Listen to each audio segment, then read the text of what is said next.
Thank you, Serena. And I think I shared the thoughts of most people here that I think your work is brilliant and extremely moving, and you're an incredibly tough act to follow. I want you to know that in the best possible sense. And so are you. Well, that's very sweet. But truly, I think you've created something important, and I'm very gratified to be here at your invitation. We're going to go on to something a little bit different. My name is DeTraci Regula. I'm a long-time priestess of the goddess Isis, and it's been interesting of late having to say, no, not that Isis, a lot. Certainly, there's no better way of discovering the shadow of all things than to be worshiping a goddess whose name is now, through a bad translation and use of acronyms by CNN and other media outlets, now shares a name with something very dark and terrible. So it makes me just more vigorous in trying to bring out the mysteries of the bright Isis and to continue to declare the name of Isis as that of something divine and sacred and supportive of wisdom and women in particular. And so presenting a very clear opposite to this other concept, which unfortunately now shares the name. So I want to speak on the mysteries of Isis, which is actually the title of my book, and it is the last chapter of it, actually, where I go into something of what Isis really is and the transformative qualities of the goddess.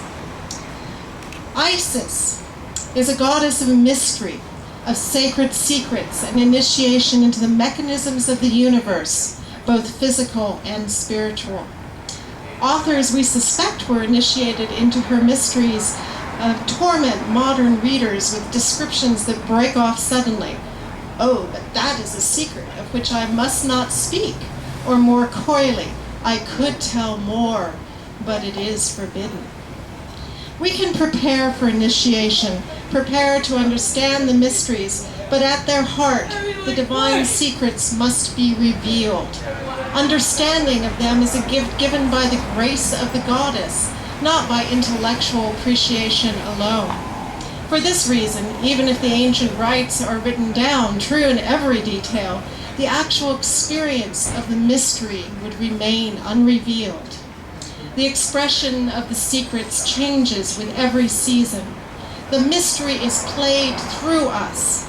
It is different for each of us, as we are each different, and as the patterns of the gods this year are different from that of last year.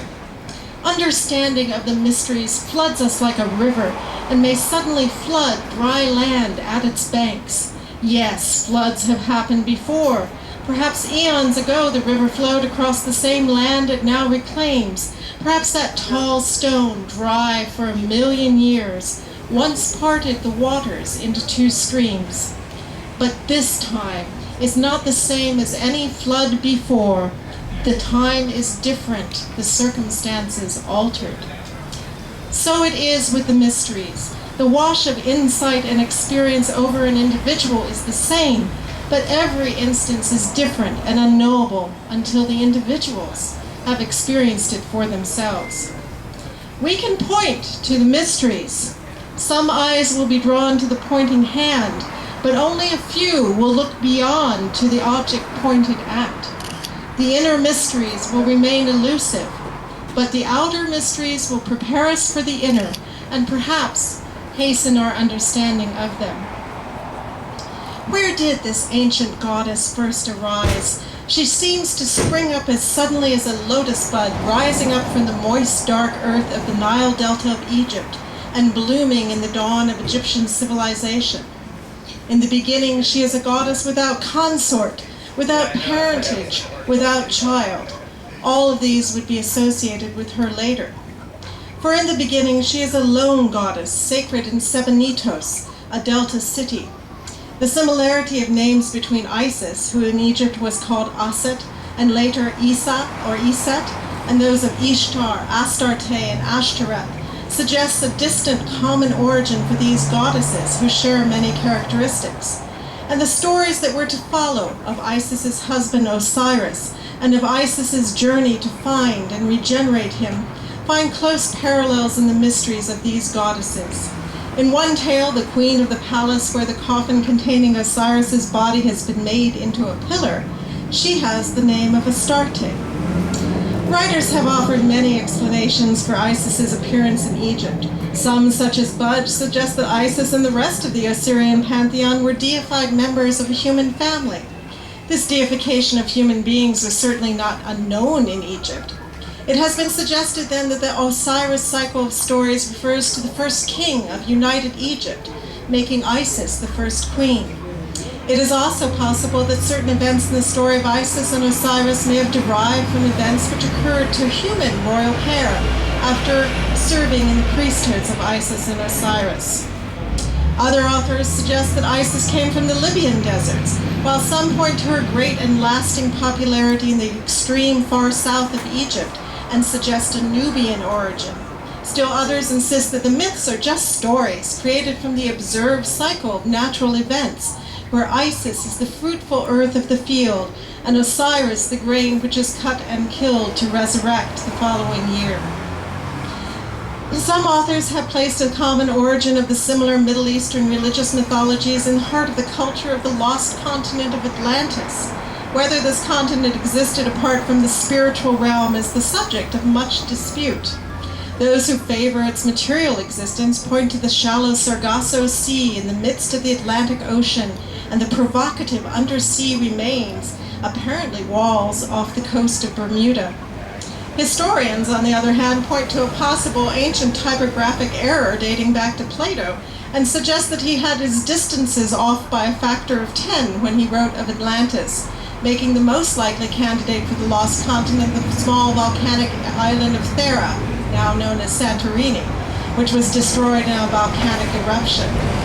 Mystics disagree on many aspects of the Atlantis story, but some, including the eminent occultist Dion Fortune, maintain that the continent existed, its priesthood thrived, and that, on this planet at least, it was there that the worship of Isis first developed. The phrase "on this planet" opens up a whole universe of speculation. Perhaps because ancient cultures were avid star watchers, free from the glaze of light that veils the nighttime skies over our cities, virtually every deity became identified with one or more heavenly bodies and with various stellar phenomena. Modern interpretation of this information frequently results in claims of an extraterrestrial, yet non-divine origin for Isis or other Egyptian deities.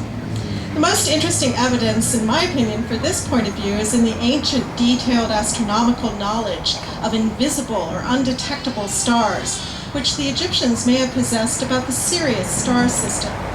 They sometimes called this system the home of the soul of Isis, consistent with one school of belief that deceased souls became stars circling the pole star in the hereafter. More recently, Whitney Strieber in his book Communion claims that a female alien contacting him seemed to indicate that she personally was the ageless prototype of all supreme goddess beliefs on Earth. So there's much dispute on that. So where did Isis come from? It doesn't matter. Not at all. Entertain whatever version you prefer. Extraterrestrial, Atlantean, born from Nubia or from Libya, Delta mud or cosmic soup. The goddess Isis did not arrive by spaceship. Perhaps one of her priestesses did. The goddess Isis did not spring up from the earth of Egypt or Atlantis, but those who worshipped a version of her energy were born in these lands. The great Isis, the cosmic Isis, is everywhere. She is a naming of a portion of the forces which created and are still creating our universe, and she is far beyond our ability to fully name. As we claim more of our own divinity, we recognize still more of hers. Isis, alone among the ancient goddesses, feeds a yearning that most of the ancient world did not even fully recognize as a human need. This was, and is, a yearning for divine love, for a being who accepts, transmutes, and returns the emotions of her worshippers. Acting out of her own pain and passionate love, The manifestation of the lesser Isis is a deity who forgives because she knows what it is like to be condemned, who frees because she knows what it was like to be imprisoned, who loves deeply as a wife, mother, sister, and lover, who loves intimately even abstract concepts such as beauty, truth, knowledge, and mastery of the arts, who loves even warfare when it is required and honorably pursued. The loving passion of Isis for her worshippers offers a beautiful contrast to the more aloof deities of Greece and Rome. Wherever human passions lead, Isis is there waiting, on the prows of ships exploring new trading, in the embrace of lovers, in the tender worry of parents over children, in the halls of the great library at Alexandria where the scholars pursued their crafts, in the priests and priestesses keeping the holiness of the temples, in the cockpits of airplanes, capsules of space shuttles, and in the laboratories of researchers fighting disease. Isis is not cowed by strength. She does not fear the knowledge or experience or skill of her worshippers, not burdened by canonical writings, performing her message anew to each worshipper. She does not fear exposure nor examination. Secure in her own divinity, other deities are free to share her temples, and she obliges by taking a chapel within their sacred precincts.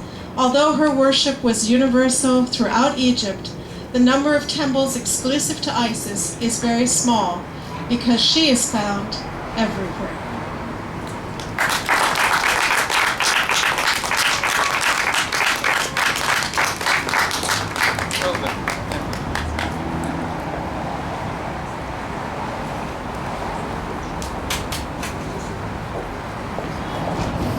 Thank you.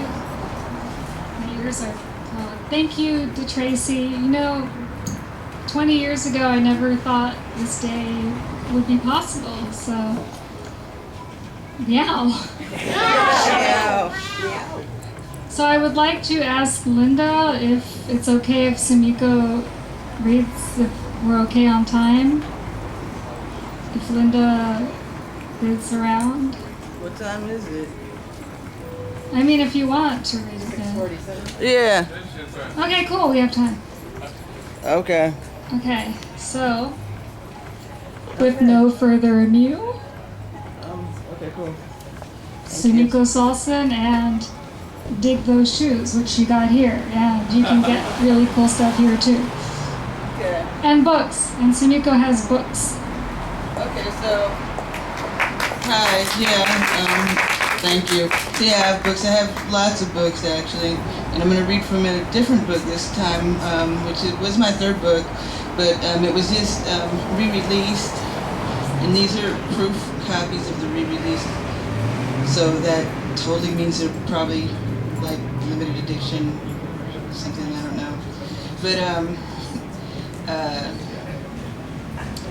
Warmth is Happiness and Other Diseases and Warmth are my two most popular books, and this one has a heroine that's of African heritage, but she's not African American because she's the Spanish Moor, but whatever. Anyway, I think I'm gonna read from this one. I haven't read from this book in a long time. I think the last time I did it was at Sunday Speaks Berkeley with Serena also, yeah. Adolfo and Lazaro.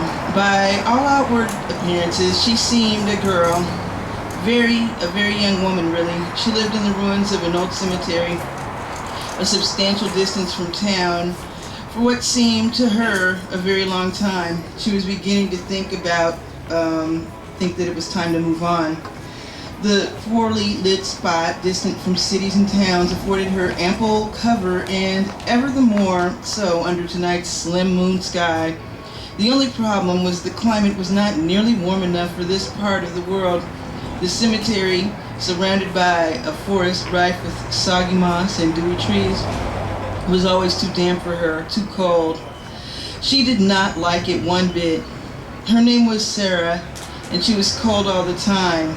It wasn't the loneliness of the place that bothered her, as in fact she enjoyed her solitude, and even if she hadn't The further away from town she stayed, the safer she'd be. They were rounding up people who looked like her lately, and when they disappeared out of their homes or off the streets, often they were never seen again. Best to be unseen to begin with, she thought. She disguised herself as a monk. The ankle-length, shapeless brown woolen hooded robe she wore, cinched at the waist with a rope, obscured her appearance entirely, including her gender. It was also very warm, and she wore a long woman's dress beneath it. She often leaned against a gnarled walking stick she did not require for walking because it made her seem ancient and served as a weapon. Still, she shivered. Sura propped herself up against a tall tree with a single hand and bent over to vomit. She took care to miss her own clothing. It already smelled gamey. She slept in it and rarely bathed. Debris from a pile of fall leaves she'd slept under the night before still stuck to the parts she hadn't seen or felt while brushing herself off after rising that morning. No one ever saw her anyway, so she wondered why she was even concerned. Usually no one saw her, but at that very moment she heard the sound of hooves beating off in the distance. Beating off, okay. In the distance, still too far away to see. She inhaled deeply, then doubled over coughing. She did not know why she was so perpetually sickly and had no time to care. She scampered up the trees before they could spot her and hid. And she's thrown up because she has morning sickness. She doesn't know she's pregnant yet. Just, you know, spoiler alert. Anyway, she'd grown adept at disguising herself over the years. An unwelcome memory surfaced of fleeing a crowd of angry men in the desert. The one in the front shouted, "Go!" as he struck her. She could not risk being cornered, being identified. She held stock still, waiting for them to pass. Overhearing the conversation, she was able to learn that they were brothers, Spanish Moors, Moriscos from Valencia, the younger one calling himself Lazaro, the older Aldolfo. Although she heard Lazaro allude to the fact that these were not their given names. Like Sura, they left to escape the Spanish inquisitors. It sounded as though, in her absence, things had gotten worse. Lazaro was the name of the old gravedigger, a man Sura knew was dead. Whatever the younger men's names were originally, they'd given them away for a chance at freedom. Sura had left Valencia for a few years back, but the brothers' conversation told her that they'd stayed, believing the best of the Spanish monarchy. She thought it was perhaps because they were young and naive, perhaps 20 or at the most 30 years old. She already knew much of humanity and could see the many ways in which things could go terribly wrong. She understood things they could not because she was very old. She was not older than the wizened tree whose branches concealed her, but she was older than the wizened monk whose robe she'd acquired in Valencia. That made her old enough to remember the medieval inquisitions. She was also older than Frederic, the traveling phlebotomist who, during their dalliances, provided her with life-sustaining blood. He provided bits of gossip from a patient or two and high enough social standing to gain an invitation to the court of King Ferdinand and Queen Isabella. Patient was a bit of a misnomer. He drained their blood and drank it, and they paid him for the privilege of being his milk cows. From this clever teller of tales, she learned of the royal couple's plans to unite Spain under Catholicism. Frederic told her many things. He was a barber, not a surgeon, but he knew enough of medicine to disturb her with his particularly unpleasing notion of what might be causing her vomit, her nausea, vomiting, and the bloating of her belly. She tried hard not to think about it. He also told her of the planned voyage of Columbus. Judging by the chatter of the men below, it had been an unimaginable success. The Nina and the Pinta had returned from a place they called Hispaniola. A second journey would leave soon, and with even more ships. They dreamed of stowing away and escaping the horrible place Spain had become. And above in the trees, Sura dreamed with them. She wouldn't leave for the Americas for several years. When she did, it would only be because she finally found Frederic again. A strange man with a strange profession, Frederic had connections among the wealthy, but ill, who were ever interested in a good bleeding. The brothers, it turned out, were impersonating the nephews of the old gravedigger who had no children. The name of the dead man was Lazaro, and he owned the graveyard, which was fallen into disarray when he passed on without an heir. No one wanted it. It was failing. No one claimed it, but the brothers knew of it through an actual nephew, Lazaro, who, for a small price, provided them with keys. He also provided them with papers in his name and that of his brother, so that they might escape the horrors that lay in store for them if they remained much longer in Spain. The older brother, the one calling himself Adolfo, now produced the keys from a pouch and opened the old cottage the man lived in, while Lazaro went off to find wood for a fire. They intended to stay there and hide while they made plans to leave the country. They did not use their real names, even in private conversation. Neither of them knew it then, but this very week was the last where either of them would hear their birth names spoken to them by anyone ever again. She longed for the warm indoors. Seeing her chance, she leapt from a tree and began to walk casually towards the graveyard along the path the two men had just come along. Leaning into her stick, she walked very slowly, bowing her legs.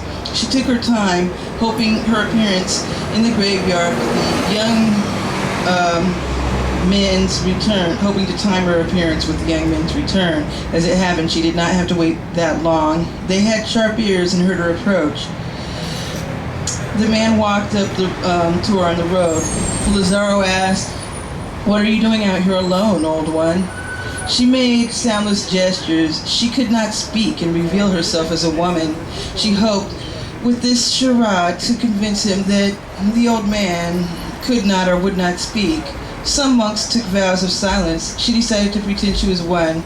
Lazaro frowned. She stepped back a little. He said much too loudly, "No, no. You can write it." He handed her a paper and pen. Judging by his reaction, he decided the monk was deaf as well as mute, or at least very hard of hearing. She snatched it and quickly scrawled one word across the paper. He looked at it curiously. She had written in big block letters, "Frio," the word cold in Spanish. "Come inside, follow me," he beckoned, waving her towards the cottage. It was all she could do not to pick up her artificially stunted pace just to get there faster. Her kind had the ability to move much more quickly than ordinary humans. She shivered. "Go there," he told her, pointing to the cabin. "My brother is inside, and if he gives you any trouble, write my name for him here. Lazaro. Show him and he will let you in. I'll get some wood for the fire to warm us." With that, he left. As soon as he was far enough away that she imagined he could not see her, she sprinted. Sarah flew past the window so fast that when Adolfo looked up, it seemed a sprawl of wind and darkness, some sort of sudden dust storm in the night. Then quickly she stopped and stood beside this cabin and inhaled deeply. Something was wrong. Something smelled wrong. And she knew that putrid, rotting stench. Adolfo screamed. She did not believe she'd frightened him. It wasn't a cry of fear. It was the raw, involuntary, throat-searing bellow of a man in unbelievable pain. He yowled so loudly and hard that his throat would be sore from it if he lived. And he began to swear loudly. "You're dead," he screamed. "You're dead. Get off me. You're dead. You're dead." Lazaro heard and came running to rescue his brother. "What have you done to him, old man? What have you done?" Sarah ran up to him and punched him hard on the face. He crumpled to the ground. "Stay there," she muttered, turning again towards the door. She lifted her walking stick from the ground and plucked up a solid wooden cap from its handle. The once covered tip of the staff was sharpened to a pike. She flew into the front door of the cottage, where the cause of Adolfo's suffering became immediately apparent.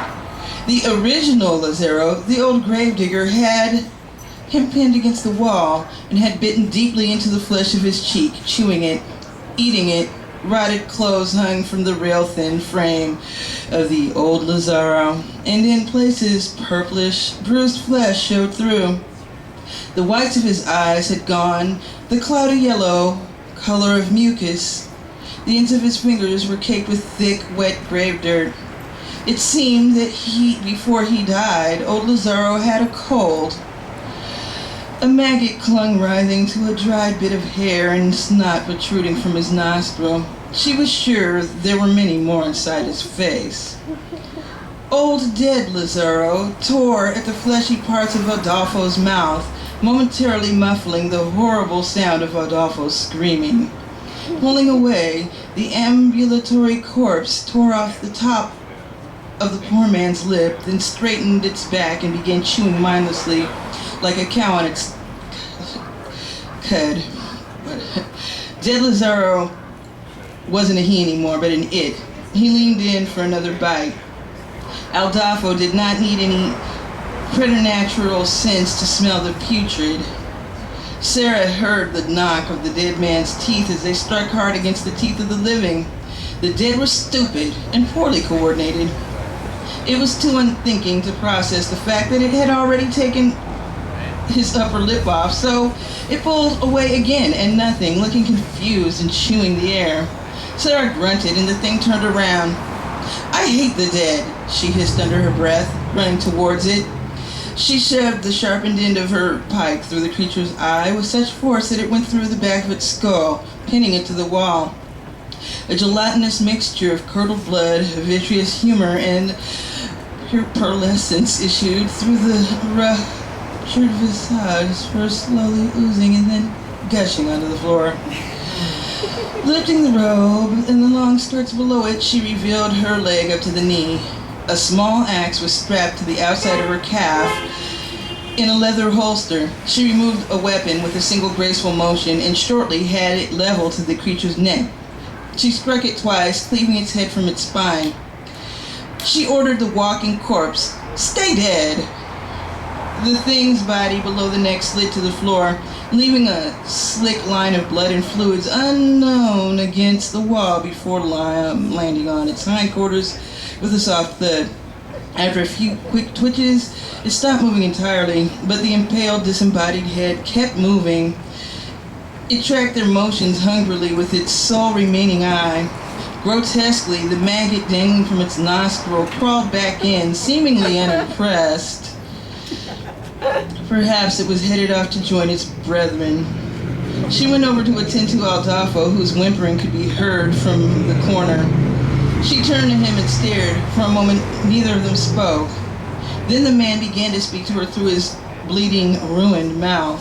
His voice was distorted by the horrible slurping sounds and obscured by the tattered hanging remains of what used to be his upper lip. "Please do not hurt me," he mewed piteously. He was difficult, but not impossible to understand. It seemed the zombie had left him with the tongue. Finally, she let out a deep sigh. "You may yet live, if you are fortunate," she said, sitting on an uncomfortable bench. She heard the younger brother, the fake Lazaro, stirring outside. He was regaining consciousness. If she did not think she'd terrify him, she'd have gone out to help him start the fire, just to bring what she craved to life, the warmth. It felt as though, for all her very long life, she had been seeking warm places, away from the constant cold that pestered her. Slowly, she lowered her hood so that the man could see her face.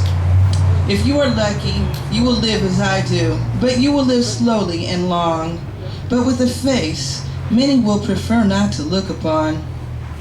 The woman had one eye. Where the eye was missing, there were scars, the scars of teeth. Adolfo thought like the teeth that had stolen most of his upper lip and part of his cheek. The rest of her skin was also pitted, but with scars he'd seen before. She'd had the pox once and lived through it. Still, he could see that she might have been pretty once. "If you live, you might wish to grow a beard," she said, laughing. Beneath her own laughter, she heard the footsteps of her brother emerging from behind. "Bring in the wood," she called out to him, "while your brother still lives." "She has saved me," Adolfo said weakly, his voice distorted by blood. Lazaro was frightened and stood motionless in the door. He wasn't carrying the much desired firewood, which he dropped in his rush to see after his brother. Quickly, she snapped, before he dies of too much bleeding. Lazaro turned back to get the wood. If you do die, she said ominously, you will become a thing like that over there. She waved casually towards the head pinned to the wall, and the body crumpled on the floor. The mouth of the head continued to move in silence. She turned angrily and spat on the body where it lay. She added forcefully, can you imagine that eating its way out of your belly? That thing. Adolfo had no idea what she was talking about. That's her freaking out because she thinks she's pregnant. So he shook his head and pretended to understand. She looked very sad after her outburst. Something must be troubling her, but he found it hard to imagine anything more frightening than his current predicament. If you die, she continued, or when you die, you will become like that. And if your brother is near you, you will devour him. You will eat any living thing near, and all you will know is hunger. Only burning in fire or taking your head from your body will stop you from eating. I cannot say why, but perhaps your body cannot move without a soul in it. Perhaps the soul resides in the skull somewhere. For that, she pointed to the head on the wall, will take days to die. And when it does die, it will only because it will starve, because it cannot eat anymore. Adolfo said nothing. Neither did Lazaro, who had entered the room in the middle of her rant and silently started a fire in the fireplace. Move, she ordered Lazaro. I will stop his bleeding now. Lazaro stepped out of the way, and with a blur of motion blew in beside him. He followed it with his eyes as it headed towards his brother, and then Adolfo began screaming. Lazaro leapt up and headed over, but by the time he made it to Adolfo, the woman was gone. She burned the hole in Adolfo's cheek and mouth. She cauterized it. It looked horrible, but the bleeding had stopped. The rest of the skin on his brother's face looked quite normal, healthy, and he was relieved to see him alive. And then he saw something strange.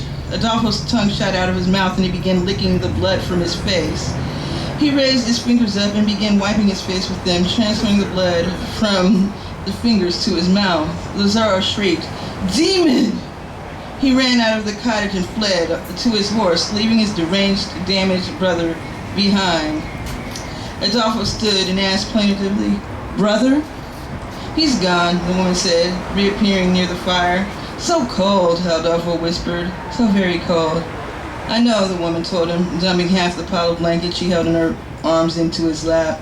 "You are cold, and you will always feel cold, although if one who is not ill were to touch you, you would be told your skin is hot, like one with fever, and you do have a fever, and it will never